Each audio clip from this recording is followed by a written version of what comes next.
Hi kids, hi community Christian. It's that time again, story time with Miss Jen, and this week we read Thidwick, the Big-Hearted Moose. Our theme was about fairness, whether things are fair or not fair, and boy, what do you hear this one? I'll be curious to see what you think. Up at Lake Winnebago, that far northern shore, lives a huge herd of moose, about 60 or more, and they all go around in a big happy bunch looking for nice tender moose moss to munch.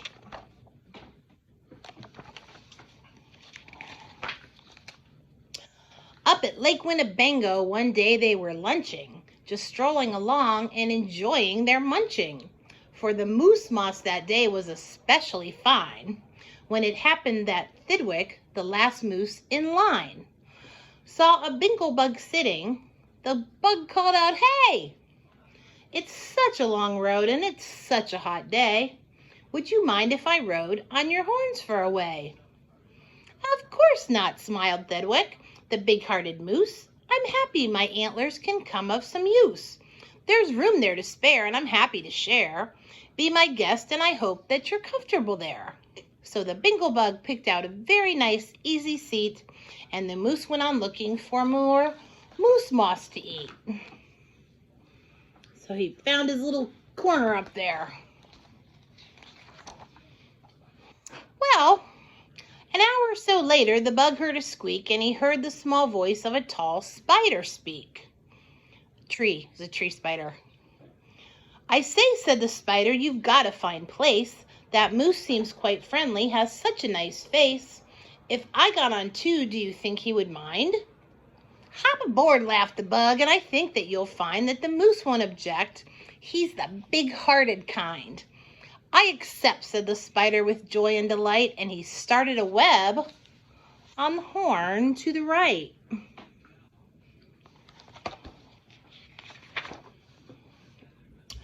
While the spider was spinning, he heard a gay song, and a fresh little zinazoo bird came along. He stopped and he stared and he chirped, "Well, well, well!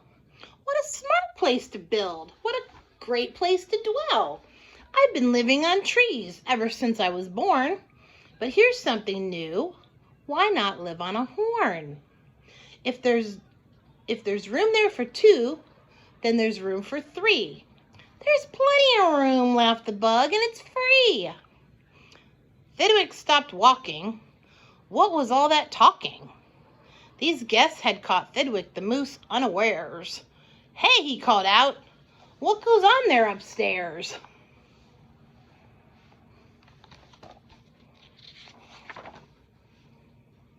"Just building a nest, sir," the zinazoo said, and began yanking hairs out of poor Thidwick's head.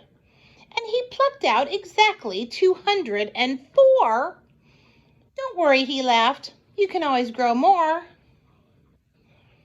Then he dozed off to sleep in his fine moose hair nest. "This bird," murmured Thidwick, "is sort of a pest. But I'm a good sport, so I'll just let him rest. For a host, above all, must be nice to his guests." Ouch, huh?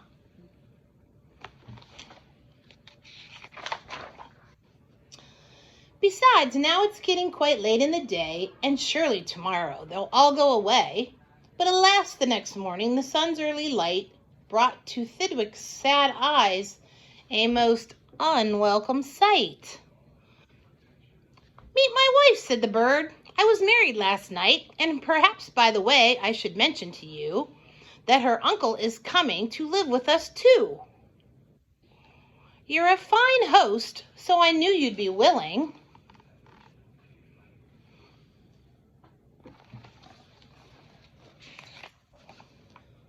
Then the uncle, a woodpecker, started in drilling.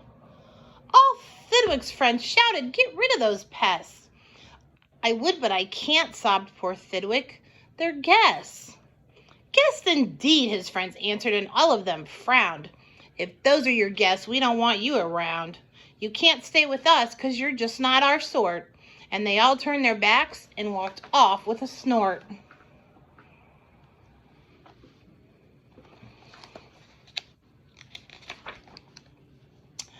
Now the big friendless moose walked alone and forlorn with 4 great big woodpecker holes in his horn.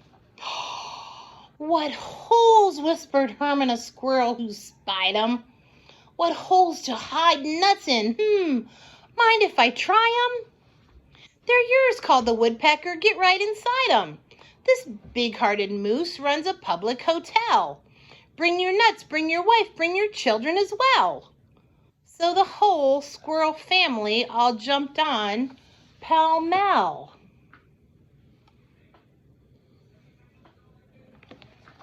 Oh boy. And the very next thing the poor animal knew, a bobcat and a turtle were living there too. Now what was this big-hearted moose going to do?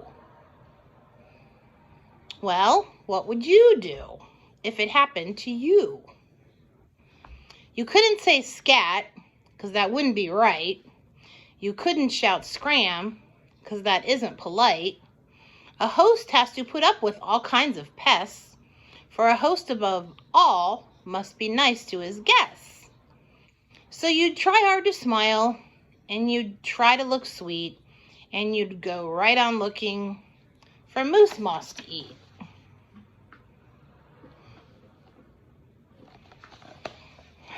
Poor Thidwick doesn't look happy, though. For now it was winter, and that wasn't easy. For moose moss gets scarce when the weather gets a little freezy.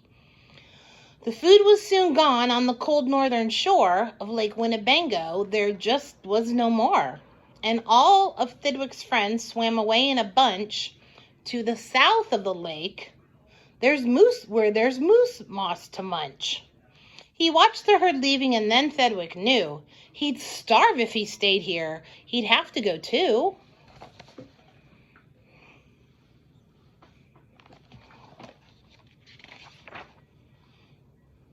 He stepped in the water, then, oh, what a fuss. "Stop!" screamed the guests. "You can't do this to us. These horns are our home, and you've no right to take our home to the far distant side of the lake." "Be fair," Thidwick begged, with a lump in his throat. "We're fair," said the bug. "We'll decide this by vote, and those in favor of going say A, and those in favor of staying say nay." "A!" shouted Thidwick, but when he was done,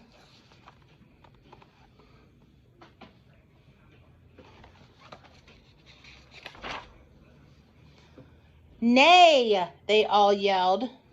He lost 11-1. "We win," screamed the guest, "by a very large score." And poor starving Thidwick climbed back on the shore. Then do you know what those pests did? They asked in some more. I don't think they're being very fair to poor Thidwick. They asked in a fox who jumped in from the trees. They asked in some mice, and they asked in some fleas. They asked a big bear in, and then, if you please, came a swarm of 362 bees.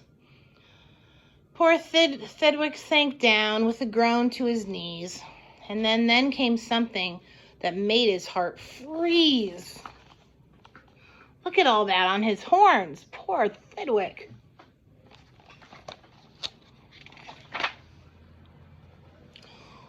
Bullets came zinging right past Thidwick's face. Guns were banging all over the place. Get that moose, Thidwick heard a voice call. "Fire again and again, and shoot straight one and all. We must get his head for the Harvard Club wall." Uh-oh.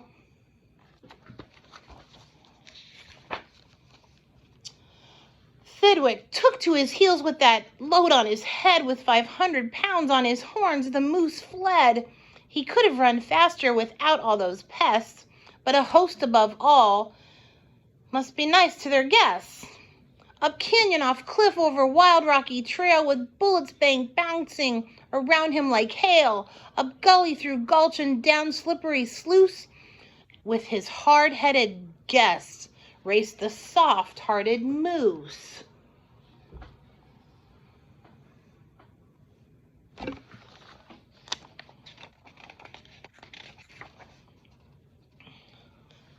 Then finally they had him. Because of those pests, he had run out of luck. Because of those guests on his horns, he was stuck. He gasped, he felt faint, and the whole world grew fuzzy. Thidwick was finished completely. Or was he? Sure looks like he is.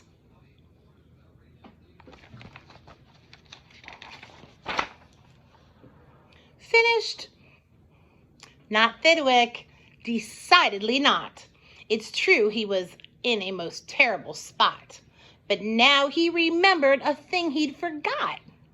A wonderful something happens each year to the horns of all moose and the horns of all deer. Today was the day Thidwick happened to know.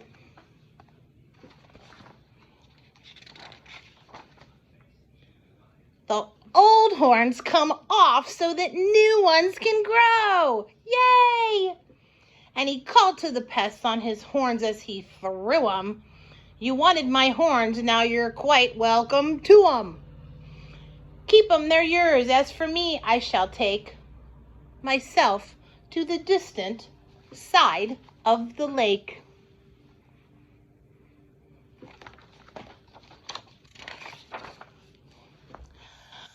And he swam Winnebago and found his old bunch and arrived just in time for a most wonderful lunch at the south of the lake where there's moose moss to munch.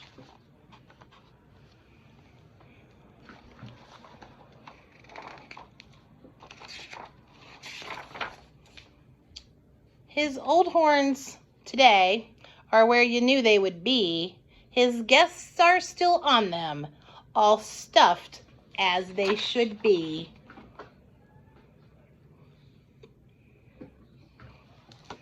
The end. So Thidwick had it pretty rough there for a while, but everything worked out in the end. How awesome is that? Hope you all have a good week. I'll see you next week. Take care. Miss Jen loves ya. Mwah. See ya.